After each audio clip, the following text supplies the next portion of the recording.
Did Gabby Petito punch Brian Laundrie and force him to drive off the road like he told Utah police?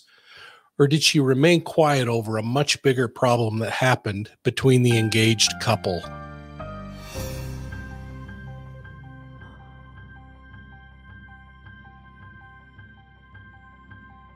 Hello, everybody, and welcome to Profiling Evil.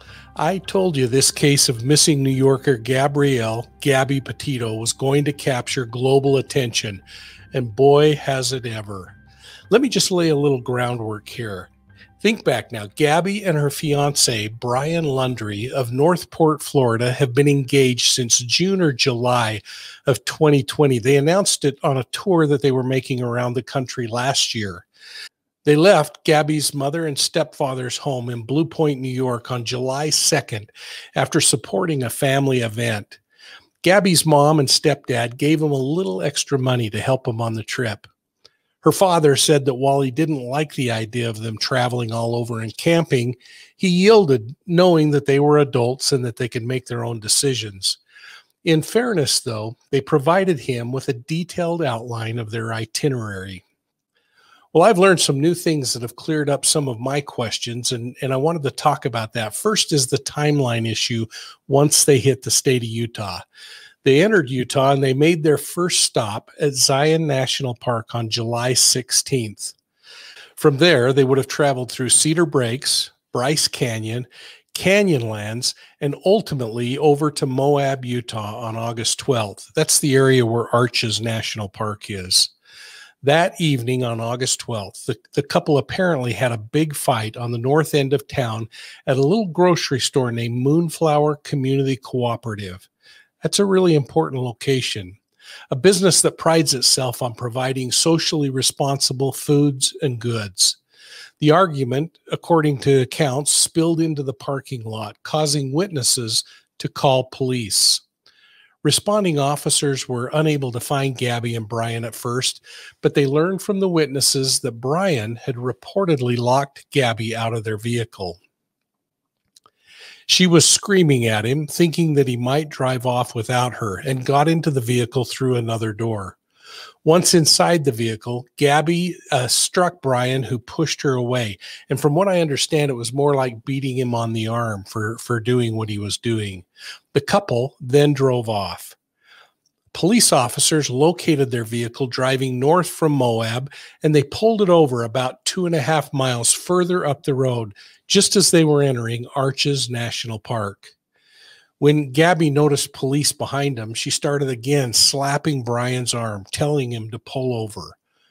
Well, either from her pulling on the wheel or striking him, or him trying to get over and not paying attention, as he pulled over, he struck the curb, bouncing up, which alerted to police attention as well.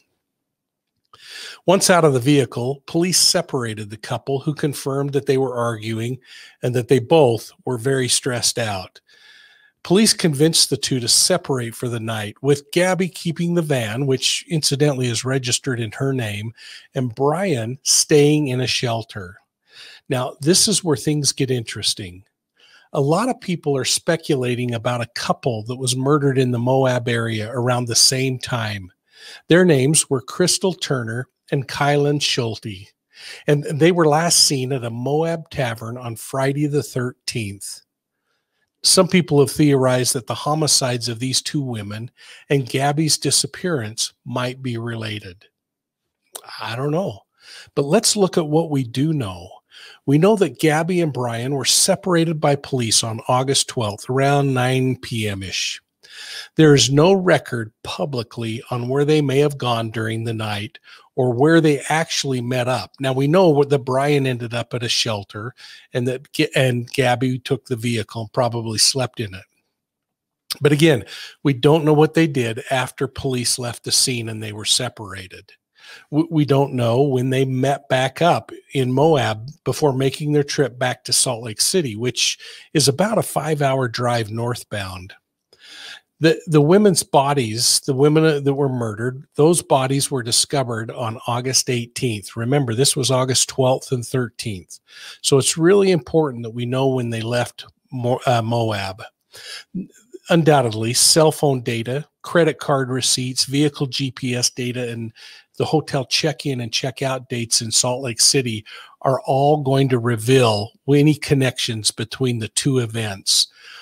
I asked both Gabby's father and her stepfather on phone calls that I had with them today about this, and they said they couldn't talk about any of the information tied to the investigation. I was actually, while disappointed a little bit, was really pleased to hear them say that they are still giving all the time they can to law enforcement to do their job.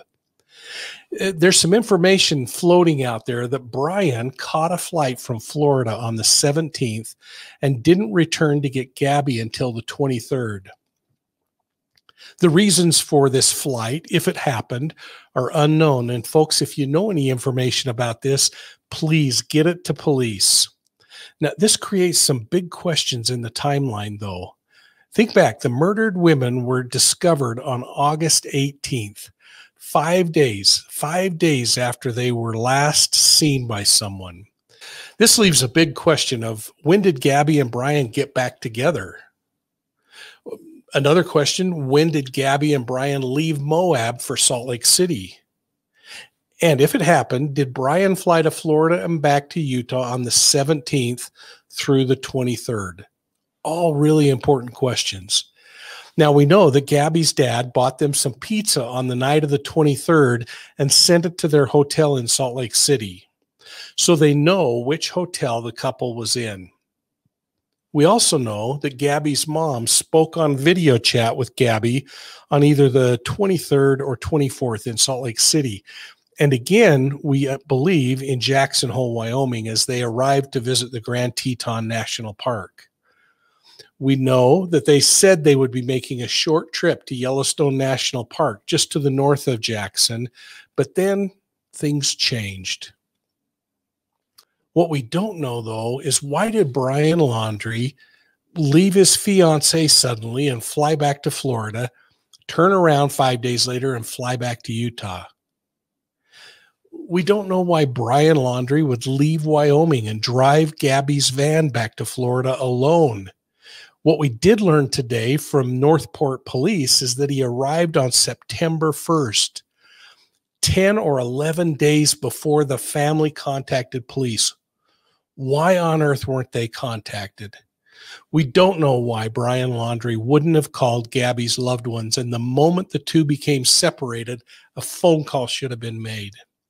And most importantly, we don't know why Brian Laundrie would retain an attorney and refuse to help law enforcement find the love of his life, his fiancée, Gabby Petito. So how would you answer the many whys that I've included in this video? I hope, folks, that you'll take just a quick minute, hit that like and the subscribe button. Make sure you ring the bell so that you receive other notifications on videos like this. And make sure you check out our story map on this case to better understand the case and the geography. Oh, please check out my interviews on this case with Court TV's Vinnie Politan and Crime Stories with Nancy Grace. Thanks for supporting Profiling Evil. We're going to continue to dog this case, and we'll see you soon at the next crime scene.